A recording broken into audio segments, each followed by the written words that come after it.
საღამოშვიდობის დღის ახალ ამბებს ტელეკომპანია გურჯაანი ჟურნალისტებთან ერთად მე ნინო სამნიაშვილი გაგაცნობთ. მთავარ თემებზე ვნახოთ ანონსი. 22 წლის ფეხმძიმე მეუღლემ იმ დღესვე მიატოვა, როგორც კი სიმსივნის დიაგნოზი დაუსვეს, გოგონა ტკივილებით იტანჯება, მისი გადარჩენისთვის კი თანხა ჯერ არავის გაუღია. ნახე და დაეხმარეთ 22 წლის მერი ნადირაშვილს. მინდა რომ გადარჩევი ცოცხალო ჩემი შვილისთვის, ცოცხალო სხვა არაფერი არ მინდა. გურჯაანში საჯარო მოხელეთა კონკურსანტები გამოცდების ხარვეზებს ასაჩივრებენ, რა პრობლემები შეექმნა ტესტირებისას, 351-დან რამდენმა ჩააბარა და რამდენი ჩაიჭრა. კითხვებს საკონკურსო საატესტაციო კომისიის წევრი უპასუხებს. თელავის უნივერსიტეტში ამჯერად პროფესორის ხარისხის მქონე რექტორი აირჩიეს, სტუდენტები კი ხშირ საკადრო ცვლილებას აპროტესტებენ. როგორ აისახება უნივერსიტეტის იმიჯსა და მუშაობაზე ყოველ წელს გამოცვლილი რექტორები. რაც უფრო ბევრი რექტორი იცვლება და სხვადასხვა პიროვნება არის, შემოგვაქვს ახალი იდეები. სტუდენტები საერთოდ გაურკვევლობაში ვართ ხშირ შემთხვევაში, ანუ რა გავაკეთოთ, რა გაგვიკეთებია, როგორ მოვიქცეთ. თელავის საჯარო მოხელეთა გამოცდების პირველ ტურში 1200-ზე მეტი კონკურსანტი გარიცხეს, როდის და რამდენი გაივლის ტესტირებას. გურჯაანის გლეხური ბაზრის გამყიდველები ადგილობრივ ხელისუფლებას საპროტესტო აქციებით ემუქრებიან, აგრძელავს თუ არა გამგეობა გარევაჭრობას. ავდგებით, მაგიდებს დავიდგამ და ტრასაზე დავდგებით. ყველა იმას ისახის გავიდეთ და გადავდეთ თქვენი გზა გადავდეთ. 17 წლის ვეჯინელი გოგო კიკბოქსინგში მსოფლიო ჩემპიონი გახდა. ეთერშია ტელეკომპანია გურჯაანის მთავარი საინფორმაციო გამოშვება. უმძიმესი დიაგნოზი და ბრძოლა სიცოცხლისათვის. ზემო გურჯაანელი 22 წლის ორსული მერი ნადირაშვილი მეუღლემ იმ დღესვე მიატოვა, როგორც კი მძიმე დაავადების შესახებ შეიტყო. გოგონა თითქმის 2 წელია სიმსივნეს ებრძვის. მას საქართველოში რამდენიმე რთული ოპერაცია უკვე ჩაუტარდა, თუმცა უშედეგოდ. გადარჩენის იმედი საზღვარგარეთ მკურნალობით ღარსებობს. ოჯახს კი ამის ფინანსური საშუალება არ აქვს. ვიტანჯები უკვე 1 წელია, ვიტანჯები, თუ ჩემი საშველი არ არის.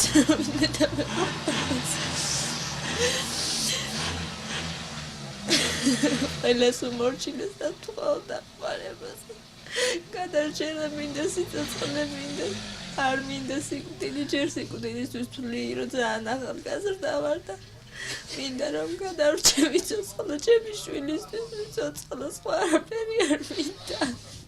22 წლის მერი ნადირაშვილი 2 წლის წინ ასე გამოიყურებოდა. 3 თვის ორსული იყო, რომ ექიმებმა თავის ქალის ძვლის სიმსივნე დაუდგინეს. ამ დიაგნოზის გაგებისთანავე მეუღლემ ფეხმძიმე მიატოვა და მას შემდეგ აღარ გამოჩენილა. ექიმებს იმედი არ ჰქონდათ, რომ ბავშვთან ერთად მის გადარჩენას შეძლებდნენ, თუმცა რამდენიმე მძიმე ოპერაციის შემდეგ ბავშვი ჯამთელი დაიბადა. დედის მდგომარეობა კი გაუარესდა. ერთადერთი გამოსავალი გერმანიაში მკურნალობაა, რომლისთვისაც 28,000 ევრო ესაჭიროებათ. ოჯახი დახმარებას მთელ საქართველოს თხოვს. თუმცა მკურნალობა დროულად არ ჩაუტარდება, 1 წლის ბარბარე დაობლდება.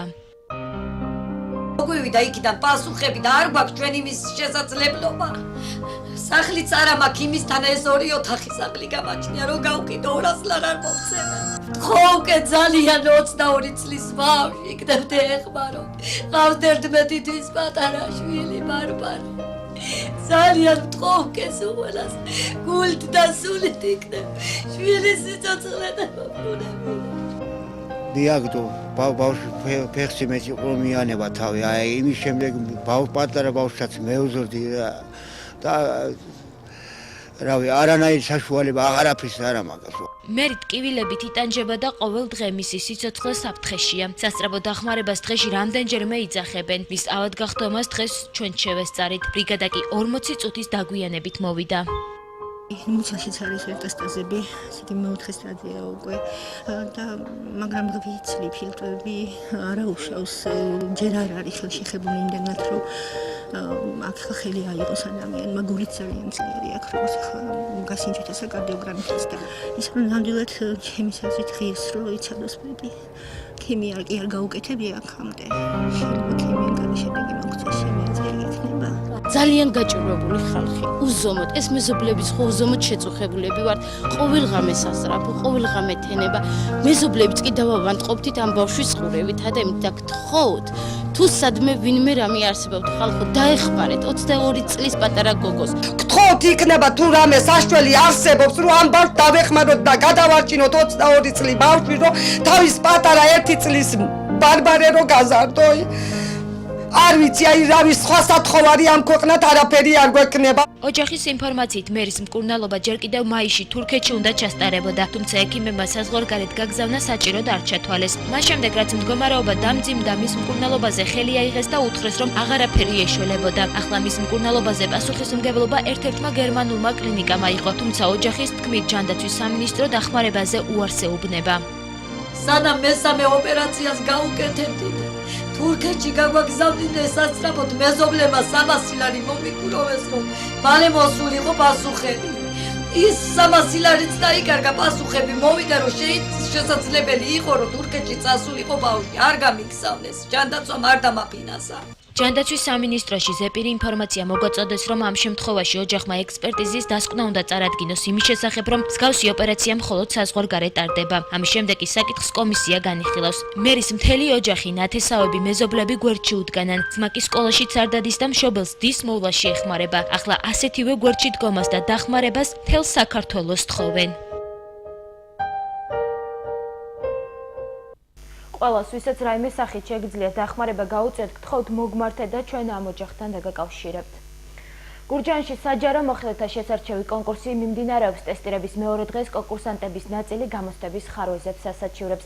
ნაწილი კი აცხადებს, რომ საგამოცდო ტესტებში დაუძლეველი არაფერია. კონკურსანტებმა 51%-იანი ბარიერის გადალახვის შემდეგ გასაუბრებაც უნდა გაიარონ. დეტალები ვრცლად ეკა თეთრაძის სიუჟეტში ვნახოთ. მამუკა ბოღლოციშვილი არაშენდის წარმომადგენლობითი ორგანოს სპეციალისტია და განაცხადი იმავე თანამდებობის გარდა გამგევლის წარმომადგენლის ვაკანსიაზეც შეიტანა. ტესტირება გუშინ გაიარა და ბარიერის გადალახვა სულ რაღაც ერთი ქულა დააკლდა. გაუმართავი კომპიუტერული სისტემა და რთულად შედგენილი ტესტები. მამუკა ბოღლოციშვილმა ტესტირების ხარვეზები უკვე გაასაჩივრა. ისემენ თუ არა კონკურსის ხელახლა გავლის საშუალებას ჯერ არ იცის. ჩემი პრეტენზია უკავშირდება ძირითადად კომპიუტერების გაუმართავობას. რამდენჯერმე გამოირთო კომპიუტერი, არ იყო მაუსები. ხო და ესეთი ის არის, რომ ზოგიერთგან შეიძლება დაფიქსირდა ის პასუხი, რომელზეც არ უნდა დაფიქსირებულიყო. ტესტები იყო, როგორ გითხრათ, ესე იგი ძალიან გაუაზრებელი, ასე ვთქვათ, რამდენიმე წინადადება ერთმანეთზე მიბმული და ალბათ უფრო ლოგიკურად უნდა გვემშელა, ვიდრე ლიტერატურიდან გამომდინარე. მისგან განსხვავებით კონკურსის მეორე ეტაპი წარმატებით გაიარა გელა მეგრელიშვილმა. ის გამგეობაში სპორტის სპეციალისტად 9 წელია მუშაობს. განაცხადიც ამავე ვაკანსიაზე შეიტანა და ტესტირებაზე გამსვლელი 36 ქულა დააგროვა. მე მოვახდინე საკუთარი თავის რეაბილიტაცია, როდესაც მე წინა გამოცდებში, ასე ვთქვათ, ვერ გავედი, მაშინ ვერ მოვაგროვე ხმების საკმარისი რაოდენობა და ახლა უბრალოდ ჩემ თავს, ასე ვთქვათ, დაუმტკიცე, რომ მე ძალმით, ვთქვათ, და აგრესიულად, ვთქვათ, ვიმუშაო იმ შენობაში, რომელსაც გურჯაანის მუნიციპალიტეტი ქვია და ვფიქრობ, რომ ეხლა ჩვენ წინ გვაქვს კიდევ მესამე ეტაპი, ამით ჯერ არაფერი დასრულებულა, მაგრამ ვფიქრობ, რომ მესამე ეტაპსაც გადავლახავ. გურჯაანის იუსტიციის სახლში საჯარო მოხელეთა კონკურსი მეორე დღეა მიმდინარეობს. ყველაზე მეტი ემოციები შენობის გარეთაა. კონკურსანტები ერთმანეთს გამოცდილებას უზიარებენ და რჩევებს აძლევენ. გავლილებს შევეკითხეთ რაღაცეები, ზოგისთვის რთული იყო, ზოგისთვის ადვილი. ინდივიდუალური ატესტები გვეუბნებიან, ასე რომ რა მოლოდინი გაქვთ გადალახავ? საერთოდ მოლოდინი კარგი მაქვს, მაგრამ ნახოთ, უფლისნებაა ყველაფერი. გურჯაანის მუნიციპალიტეტის გამგეობასა და საკრებულოში კონკურსი 152 ვაკანსიაზე გამოცხადდა. ტესტირებას 3 დღის განმავლობაში 341 კონკურსანტი გაივლის. მათ ვინც 51%-იან ბარიერს გადალახავს, კიდევ ერთი ეტაპის გასაუბრების გავლა მოუწევთ.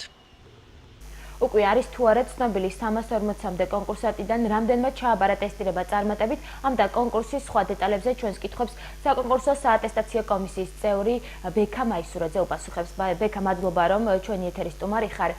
ამ დროისთვის თუ არის ცნობილი 351 კონკურსანტიდან რამდენმა გადალახა ბარიერი? როგორც ვიცით, მეორე ეტაპს გამგეობის და საკრებულო საკონკურსო საატესტაციო კომისია არ ატარებს თვითონ. ჩვენ ეს შევუკეთეთ იუსტიციის სასწავლო ცენტრს, რომლებიდანაც გუშინდელი ტესტირების შედეგის პასუხს ჩვენ მივიღებთ დღევანდელი ტესტირების ეტაპის დასრულების შემდეგ. ამიტომ ამ ეტაპზე სანამ ოფიციალური დოკუმენტი არ მექნება ხელთ, გამიჭირდება მაგაზე საუბარი. თქვენს არჩევანზე იყო ტესტირებას იუსტიციის სამინისტრო ჩაატარებდა თუ გამოცდების ეროვნული ცენტრი. ბოლოს რა კრიტერიუმით შეარჩიეთ სამინისტრო? ნინო, მოდი ვთქვათ, რომ გამოცდების ეროვნული ცენტრი რო ყოფილიყო შერჩეული, დაისმენოდა იგივე შეკითხვა, რატომ გამოცდების ეროვნული ცენტრი და არა იუსტიცია. ნუ ეს ან უნდა შერჩეულიყო, არჩევანი იყო ძალიან მცირე, რომელიმეზე უნდა შევჩერებულიყავდა. ნუ შეჩერდა იუსტიციაზე. იმიტომ მკითხეთ, რომ გავრცელდა ინფორმაცია თითქოს და სამინისტროს მიერ მომზადებული ტესტები უფრო რთული იყო ვიდრე ეროვნული გამოცდების მიერ. მაგაშიც ვერ დაგეთანხმებით, როდესაც ადამიანმა საკითხი იცის, როგორც კი შეუტრელო კითხვა, მაინც პასუხობს, ვინც იცის და მომზადებულია, იმათვის ადვილია და ვინც არ იყო მომზადებული, თავისთავად იმათვის ნებისმიერი იული შეკითხვაც კი რთული იქნება, როდესაც საკითხთან ელემენტარულად საკითხულიც არ გაქვს, ან ნაკლებად ხარ მომზადებული. დღეს კონკურსანტები ტესტირებაზე შექმნილ ტექნიკურ ხარვეზებზეც საუბრობდნენ, რატომ შეექმნათ ეს პრობლემა და ვინ არის პასუხისმგებელი ამ საკითხზე. ნუ მაგაზე უკვე მე არ ვარ კომპეტენტური, ეგ უნდა ვაკითხოთ იუსტიციის სასწავლო ცენტრს, რადგან ჩვენში ელემენტარულად შიგნითაც არ შევდივართ. ჩვენი მათთან ურთიერთობა შემოისაზღვრება მხოლოდ კონკურსანტების სიის გადაწყვეტით და მათგან მე უკვე ვიღებთ შედეგებს. მხოლოდ და მხოლოდ ამიტომ, როგორც გითხარით, მათ ამაში ვუხდით გარკვეულ გასამჯეროს. მართალია ოფიციალური მონაცემები ჯერ არ გაქვთ, მაგრამ ჩვენი ინფორმაციით ტესტირებაზე ჩაიჭრა ბევრი გამგებლის წარმომადგენელი სპეციალისტი, შესაძლოა დარჩეს ვაკანტური ადგილები და ხელმეორედ დაინიშნოს კონკურსი. ნუ ჩვენ რამდენიმე დღის წინაც გქონდა ამაზე დაახლოებით ანალოგიური საუბარი, დღესაც იგივეს კეთვით, ნუ დავასრულებთ მოვლენებს, დაველოდოთ ტესტირების სრულად დამთავრებას და უკვე ყველა დოკუმენტი რო ხელთ მექნება, მე როგორც იურისტი დოკუმენტის გარეშე გამიჭირდება პროგნოზის გაკეთება. და დოკუმენტების მიღების შემდეგ უკვე ნებისმიერ კითხვაზე მზად ვარ გიპასუხოთ შემდეგ. და ბოლოს სოციალურ ქსელში გავრცელდა ინფორმაცია თითქოს და ტესტები ქართული ოცნების წევრებისთვის წინასწარ ცნობილი გახდა. რა კომენტარს გააკეთებთ ამასთან დაკავშირებით? არა, ის ნამდვილად ჭორია, იმიტომ რომ როგორც თქვენ აღნიშნეთ, ჩვენ გადავამოწმეთო და ძალიან ბევრია ჩაჭრილიო, ელემენტარულად რო ყოფილიყო ტესტები დარიგებული, ცოტა სხვა სურათი იქნებოდა, რა თქვენ ინფორმაცია გაქვთ, ხო? ძალიან მარტივი, ეს არის აბსოლუტურად ჭორი. და რაც შეეხება იმას ტესტების დარიგებას, თვითონ იუსტიციის სამინისტროს სასწავლო ცენტრს, ისევე იგივე გამოცდების ეროვნული ცენტრს თავისუფლად გვერდზე საჯაროდ უდევთ ამ ტესტების ნიმუშები. არ ვიცი რა გავცელდა, შეიძლება ვინმეს ქონდა ეგ იქიდან ამობეჭდილი და ის დაედო საფუძვლად ამ ჭორებს ვაი ტესტები დაარიგეს. დიდი მადლობა, ჩვენი სტუმარი იყო საკონკურსო საატესტაციო კომისიის წევრი ბექა მაისურაძე.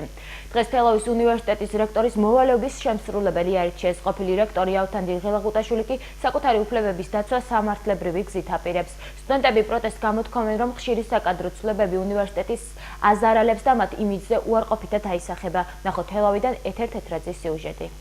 დღეს თელავის სახელმწიფო უნივერსიტეტის მოვალეობის შემსრულებლად ირმა შიოშვილი აირჩიეს. მას კონკურენტი არ ჰყავდა. იგი ერთადერთი იყო, რომელმაც ამ თანამდებობის დასაკავებლად განაცხადი შეიტანა და ამჯერად აკადემიურ საბჭოს მისი პროფესორის დიპლომი ეჭქვეშ არ დაუყენებია. არჩევნებში მონაწილეობას იღებდა სრული აკადემიური პერსონალი. ეს იყო 99 ამომრჩეველი, 99-დან გამოცხადდა არჩევნებზე 92-მე ხმა არის დადებითი. რაც ძალიან მახარებს, ძალიან მიხარია, რომ ასეთი დიდი ნდობა გამომიცხადა აკადემიურმა პერსონალმა და ასეთი მაღალი ლეგიტიმაცია მივიღა. თელავის სახელმწიფო უნივერსიტეტში რექტორი ბოლო 3 წლის განმავლობაში უკვე მესამედ შეიცვალა. მაკა მოსიაშვილის ინფორმაციით ავთანდილ ღელაღუტაშვილი ამ თანამდებობაზე უკანონოდ ჯერ კიდევ 2013 წელს დაინიშნა. კანონი გვავალდებულებოდა, რომ აგვერჩია აკადემიური პერსონალის მიერ რექტორის მოვალეობის შემსრულებელი, მაგრამ მაშინვე დაარღვია უნივერსიტეტმა ეს კანონი აკადემიურმა საბჭომ და აკადემიურმა საბჭომ აირჩია რექტორი. რექტორების ასეთ ხშირ ცვლილებას პროტესტი მოჰყვა სტუდენტების მხრიდან. ისინი ამბობენ, რომ ეს უნივერსიტეტის იმიჯსა და მუშაობაზე უარყოფითად აისახება. მოპროტესტებთ იმას, რომ ხშირად იცვლება რექტორი უნივერსიტეტში, აისახება სტუდენტებზე უარყოფითად, იმიტომ რომ ხშირად ხდება რეფორმები, ხშირად გვეცვლება ასევე შიგნით უნივერსიტეტში სიტუაცია იცვლება, როგორც ლექტორების მხრივ, ასევე სტუდენტების მხრივ და შესაბამისად სულად აისახება ეს სტუდენტებზე. სწავლის მხრივ, თუნდაც გამოცდების მხრივ, იმიტომ რომ იცვლება ხშირად გამოცდების სისტემა, იცვლება შუადურების სისტემა, შეიცვალა ზუსტად სემინარების ჩაბარების სისტემა, არ ვიცით მე რა იქნება. რაც უფრო ბევრი რექტორი იცვლება და სხვადასხვა პიროვნება არის, შემოგვს ახალი იდეები. სტუდენტები საერთოდ გაურკვევლობაში ვართ ხშირ შემთხვევაში, ანუ რა გავაკეთოთ, რა გაგვიკეთებია, როგორ მოვიქცეთ და ასე შემდეგ, ასე გრძელდება ხშირ შემთხვევაში და კარგი იქნება რომ არ შეიცვალოს მე მგონი რა ერთი აირჩიონ და იყოს წლები მინიმუმ 4 წელი მაინც უნდა იყოს თელავის უნივერსიტეტის ორი რექტორი იმიტომ გადააყენეს რომ დოქტორის ხარისხი არ ჰქონდათ ამჯერად ეს მოთხოვნა მოვალეობის შემსრულებელმა ირმა შიოშვილმა დააკმაყოფილა თუმცა ის ამ თანამდებობაზე არაუმეტეს 6 თვით იქნება იმ შემთხვევაში თუ რექტორის არჩევნების დროს მას კონკურენტი გამოუჩნდა სტუდენტებს მოუწევთ იმასთან შეგუება რომ შესაძლოა რექტორი კვლავ შეეცვალოთ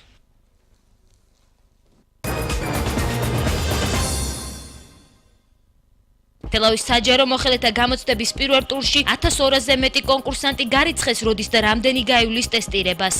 გურჯაანის გლეხური ბაზრის გამყიდველები ადგილობრივ ხელისუფლებას საპროტესტო აქციებით ემუქრებიან, აკრძალავს თუ არა გამგეობა გარევაჭრობას. ავდგებით, მაგიდებს დავიდგამ და ტრასაზე დავდგებით. ყველა იმას ისახის გავიდეთ და გადავიდეთ თქვენი გზა გადავიდეთ. 17 წლის ვეჯინელი გოგო კიკბოქსინგში მსოფლიო ჩემპიონი გახდა.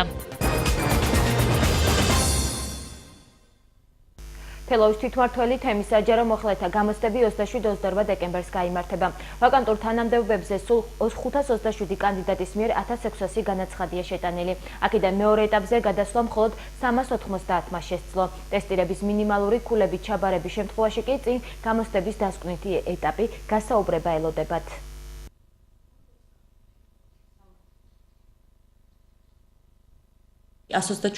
გაუარებული იქნა კომისიის გადაწყვეტილებით, იმის გათვალისწინებით, რომ დამატებით დოკუმენტაციის ბლოკში არ ჰქონდა თათვირთული სათანადო დოკუმენტაცია. რაც შეეხება 27-28 დეკემბერს კომისიაზე გამოსულ კანდიდატთა რიცხვს, ეს რიცხვი არის 390 და გამოცდებს ჩაატარებს შეფასების და გამოცდების ეროვნული ცენტრი.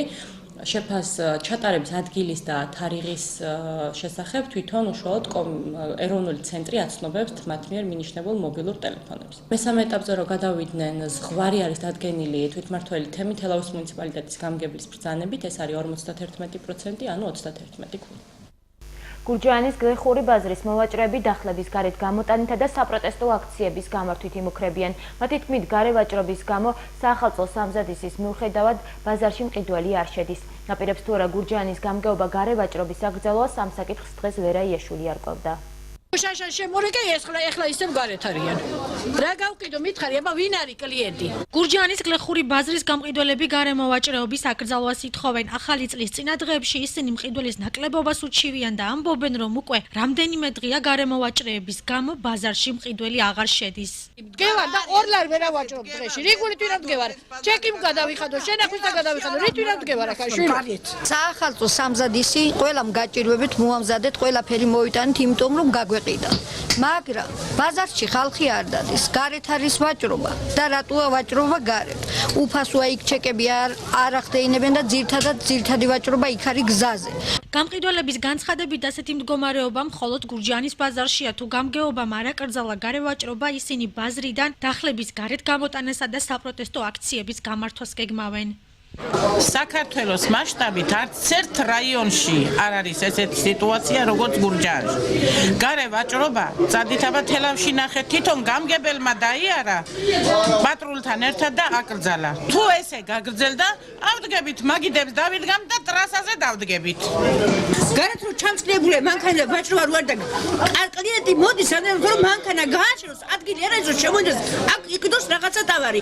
იმიტომ რომ იძულებული ხდება ხიდით გააჩეროს მანქანა თუ რამე იქ იყიდოს და აქ ჩვენ მარტო ჩეკს ვიყდით. სხვა არაფერს. მთელი ბაზარი იძულებული ხდება, ყველა იმას ისახის გავიდეთ და გადავიდეთ თქვენი გზა გადავიდეთ. თერე დგდილი და მოსრო ორლასი ერვაჭრი გინაცე ბაზარ შერანა შემოდის. ხო ცოდ ვარ ჩვენს. სუკრეთ ვაჭრო ბაზარ შერანა შემოდის. აჰა, ხელით კათვი. წყაჩას მუმა თვიწყალი, ამის კათვი ხელი. გარეთ მიზე მოდის, მათ ჩათე მიზე მაინც არ არის. ხო ცოდ ვარ ჩვენ ერთელი ტაკათულათა ვარ. გურჯაანის მუნიციპალიტეტის გამგეობაში ამბობენ, რომ გამგებელი პოზიციის შესვლას არ აპირებს და გარევაჭრობა 1 იანვრამდე გაგრძელდება. გურჯაანის უკვე კიკბოქსინგში ჩემპიონი გოგო წყალს 17 წლის ვეჯინელი თამარ მთიულიშვილი კიკბოქსინგის სპორტულ სახეობაში საქართველოს ჩემპიონი გახდა. მეორე ადგილი კი გიორგი ელიკაშვილმა დაიკავა. ჩემპიონი გოგონა მეხუთე წელია ვარჯიშობს და მისთვის ეს უკვე მესამე გამარჯვება. მის ჯილდოებს შორის კავკასიის ჩემპიონის ტიტულიცაა. სპორტსმენების ჩემპიონატზე გამგზავრება გურჯაანის მუნიციპალიტეტის გამგეობამ დააფინანსა. მე შევხვდა ძლიერი მოწინააღმდეგე საკმაოდ. გამიჭირდა თითქოს ცოტათ, მაგრამ მაინც შეძლია დავამარცხე. ასევე ჩვენ გვერდში გვიდგას მამა ილიას კლუბი, გვარდშევთი, ყველანაირად გვეხმარება. მადლობა მინდა მისთვის გადავუხადო მას. და ამ შეჯიბრზე ჩვენ დაგვაფინანსა გურჯაანის მუნიციპალიტეტის გამგეობა და ამიტომ მასაც დიდი მადლობას ვუხდით. ჩვენთვის ეს ძალიან მნიშვნელოვანი იყო. მესამეც გავხდი საქართველოს ჩემპიონი. რა ვიცი, ვცდილობ რომ კიდე კარგად მომზადო და უფრო საქართველოს ფარგლებს გავხსნე და უფრო ტიტულოვან შეჯიბრებებზე მივიღო მონაწილეობა. მოხდა ძალიან სასიხარულო მომენტი. თამარ მთიულიშვილმა დაიკავა პირველი ადგილი და გახდა საქართველოს ჩემპიონი.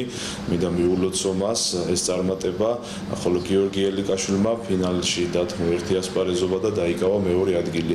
ვფიქრობ, ეს არის კიდევ ერთი ჩვენი რაიონის სპორტსმენების კიდევ ერთი დიდი წარმატება და ანუ ჩვენ ყველანაირად ვცდილობთ რომ სპორტსმენებს გვერდში დავუდგეთ, დავეხმაროთ გარკვეულწილად რომ კიდევ მეტი შედეგები გქონდეს და უფრო მეტად ასახელოს ჩვენი რაიონი. ახლა კი ჩვენს მიმოხილვაში ვნახოთ თუ როგორ ვითარდებოდა მოვლენები რეგიონს გარეთ. გიორგი მარგველაშვილი თავისუფალი დემოკრატების ლიდერებში ხვდა. მინდა აღვნიშნო, რომ იყო ძალიან ნაყოფიერი შეხვედრა სახელმწიფოს მეთაურთან. ბუნებრივია ის დღის წესრიგი, რომელიც შემოთავაზებული იყო, სწორედ ეხებოდა ჩვენს საომავლო ნაბიჯებს. თავდაცვის სამინისტროს განცხადება საზოგადოებისა და პოლიტიკოსების განშტის საგანი გახდა. ნებისმიერ შემთხვევაშია, როდესაც ასეთი განცხადება ფერმდება, მაგრამ მან უნდა გააკეთოს სწორედ განცხადება. მოგესალმებით და იმ ძირითად მოვლენებს გაგაცნობთ, რაც დღეს რეგიონს გარეთ ვითარდებოდა. საქართველოს პრეზიდენტი დღეს თავისუფალი დემოკრატების ლიდერებს შეხვდა. პარტიის წარმომადგენლებმა დადებითად შეაფასეს პრეზიდენტის ინიციატივა. შეხვედრაზე პოლიტიკურ პარტიებთან და ქვეყნის მნიშვნელოვან გამოწვევებთან დაკავშირებით იმსჯელეს. მათი აზრით, მსგავსი შეხვედრები ქვეყანაში დემოკრატიის მაჩვენებლის ამაღლებას შეუწყობს ხელს. საინტერესო და სასარგებლო ასთა გამოსვლა მიმდინარეობს და ვთქვათ ისეთი გამოცდილი დიპლომატებით დაკომპლექტებული გუნდი, როგორც არის თავისუფალი დემოკრატები, ბუნებრივია მათ ჰქონდათ თავისი ხედვა, თავისი წარმოდგენები იმის თაობაზე, თუ რა შეიძლება გაკეთდეს შესაბამისი მიმართულებით და ყველაფერი ეს იქნება გაანალიზებული და მე ასახვას პოვებს იმ ხედვაში, რომელსაც საქართველოს პრეზიდენტი ჩამოაყალიბებს. მინდა აღვნიშნო, რომ იყო ძალიან ნაყოფიერი შეხვედრა სახელმწიფოს მეთაურთან. ბუნებრივია ის დღის წესრიგი, რომელიც შემოთავაზებული იყო, სწორედ ეხებოდა ჩვენს საომავლო ნაბიჯებს, კონკრეტულად ჩვენი უსაფრთხოების გასამყარებლად და იმ კონტექსტში თუ როგორ განვითარდა მოვლენები აფხაზეთის რეგიონში, რა გეგმები აქვს რუსეთს ცხინვალთან მიმართებაში და ამ კუთხით ჩვენ კონკრეტული შეთავაზებები მივეცით საქართველოს პრეზიდენტს და ადმინისტრაციას თუ რა აქტივობებია განსახორციელებელი იმისთვის, რომ მაქსიმალურად მობილიზება გაუკეთოთ საერთაშორისო მხარდაჭერას. რესპუბლიკური პარტიის წევრი დავით ზურაბიშვილი თავდაცვის სამინისტროს განცხადებასთან დაკავშირებით პასუხისმგებელი პირის გამოვლენას და დასჯას ითხოვს. ის უწყების მიერ ბოდიშის მოხდას დადებითად აფასებს და მიიჩნევს, რომ მინისტრის მოადგილის კომენტარის შემდეგ საზოგადოების ნაწილისთვის საკითხი უფრო გაუგებარი გახდა. მინისტრის პასუხისგებლობა ნებისმიერ შემთხვევაშია, როდესაც ასეთი განცხადება ქვეყნდება, მაგრამ მან უნდა გააკეთოს სწორედ განცხადება, მან უნდა ათქვას, თუ თვითონ არ იყო საქმის კურსში და თუ თვითონ არ ეთანხმებოდა ამ განცხადებას, მაშინ ვინ გააკეთა და მაშინ იმას მოკითხოს პასუხი, ახლა თუ თვითონაც ეთანხმებოდა, ახლა მაშინ ბუნებრივია ახლა. ეს მე მგონი ახლა თვითონ გურჯგუშინ გითხრეს, რომ ეს ასე არ ყოფილა, თუმცა არც მინისტრი ეთანხმება, არც მოადგილეები ეთანხმებიან, აბა ვინ ეთანხმებოდა და საიდან გაჩნდა. აუცილებლად საჭიროა პასუხისმგებელი პირი ვინ იყო, გამოვლინდეს და იმ პასუხისმგებელმა პირმა უნდა აგოს პასუხი. სხვანაირად რო ვთქვა, თუ ეს იყო არასწორი, თუ ეს იყო ცუდი, თუ ეს იყო სამარცხვინო, უნდა დაისაჯოს ის, ვინც ეს გააკეთა. იუსტიციის მინისტრის განცხადებით კი სანამ ჯარისკაცს სათანადო პატივს არ მივაგებთ, ყველაზე კარგი იქნება განცხადებებისგან თავი შევიკავოთ.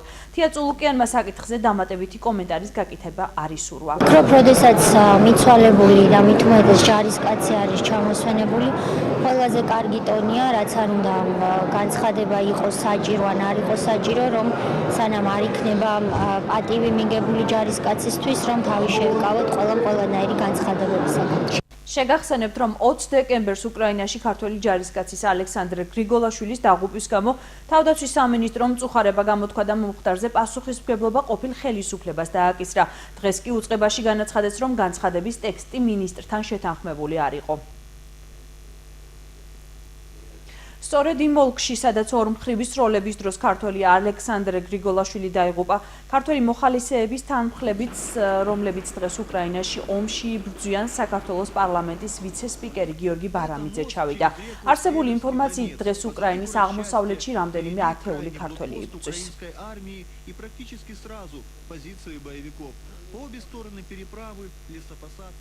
თამარ სანიკიძემ განათლების სამინისტროს ორწლიანი მუშაობა შეაფასა. მინისტრი ამბობს, რომ ევროპულ კანონმდებლობასთან ჰარმონიზაციის კუთხით შესაბამისი საკანონმდებლო ცვლილებები განხორციელდა. განათლების მინისტრის განცხადებით, მასწავლებლების საბაზისო ხელფასი 100 ლარით გაიზრდება. 2013 წელს ჩვენ გავზარდეთ მასწავლებლის საბაზო ხელფასზე მაქვს საუბარი 70 ლარით. საბაზო ხელფასის ზრდა კიდევ ორ ეტაპად იგეგმება, ჯამში კიდევ 100 ლარით, რაც არსებულ საბაზო ხელფასს, რომელიც დაგხვდა 2012-ში, დაახლოებით 70%-ის ზრდის. ასევე დაგეგმილი არის დიფერენცირებული ანაზღაურება ახალი სქემის ფარგლებში. 2016-2017 აკადემიური წლისთვის მასწავლებლის ხელფასი იქნება საქართველოში არსებულ საშუალო ხელფასზე უფრო მაღალი.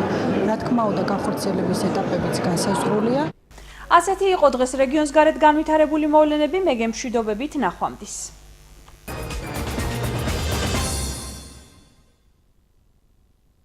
სენატორმა ჯონ მაკეინმა CNN-თან ინტერვიუში მკვეთრად გააკრიტიკა ბარაკ ობამას საგარეო პოლიტიკა და აღნიშნა, რომ რუსეთის ეკონომიკური კოლაფსის მიზეზი საუდის არაბეთი და ბარაკ ობამას პოლიტიკაა.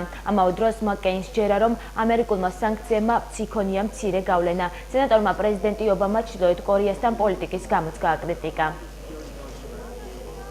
ევროკავშირმა არ იცის, როგორ აღადგინოს უკრაინის ეკონომიკა რუსეთის მონაწილეობის გარეშე. ამის შესახებ რუსეთის სახელმწიფო სათათბირო საგარეო ურთიერთობათა კომიტეტის თავმჯდომარემ ალექსანდრე პუშკოვმა განაცხადა. Financial Times ინფორმაციით, მსოფლიოს სავალუტო ფონდის დათვლით უკრაინას მიმდინარე რამდენიმე კვირის განმავლობაში ფინანსური კრიზისის თავიდან ასაცილებლად დამატებით 15 მილიარდი დოლარი ესაჭიროება. გამოშვება საინტერესო ამბებით განვაგრძელთ, რომელიც NewsJim და უცნაურმა ბლოგმა გაავრცელა. არქიტექტორმა მოშე საფტიმ სინგაპურის აეროპორტი დააპროექტა, რომლის მშენებლობა ცოტა ხნის წინ დაიწყო და 2018 წლის ბოლოს დასრულდება. აეროპორტში მისულები ტროპიკულ სამყაროში მოხვდებიან, მათ იქ ჩანჩქერი, ეგზოტიკური ბუნება, შადრევნები, მოსასვენებელი ადგილები, კაფეები ელოდებათ.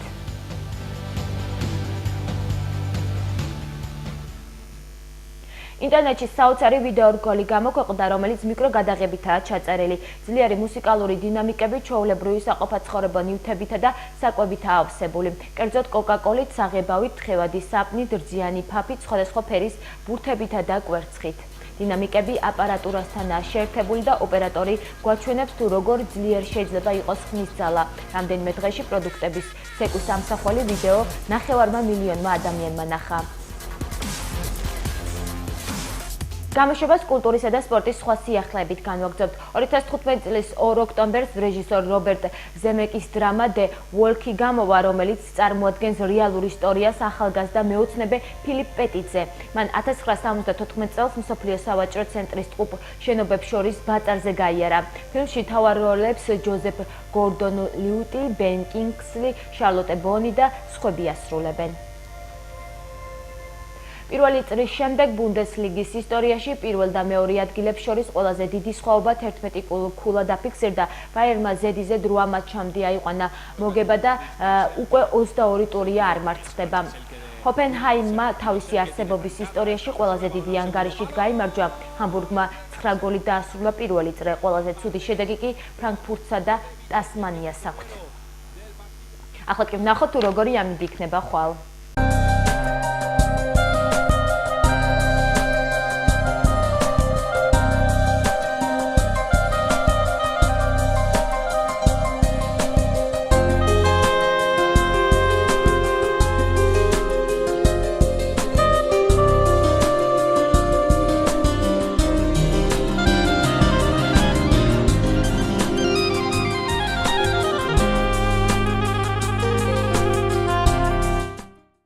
დღევანდელი საინფორმაციო გამოშვება დასრულდა. მე ხუთშაბათამდე გემშვიდობებით წარმატებულ კვირას გისურვებთ. ნახვამდის.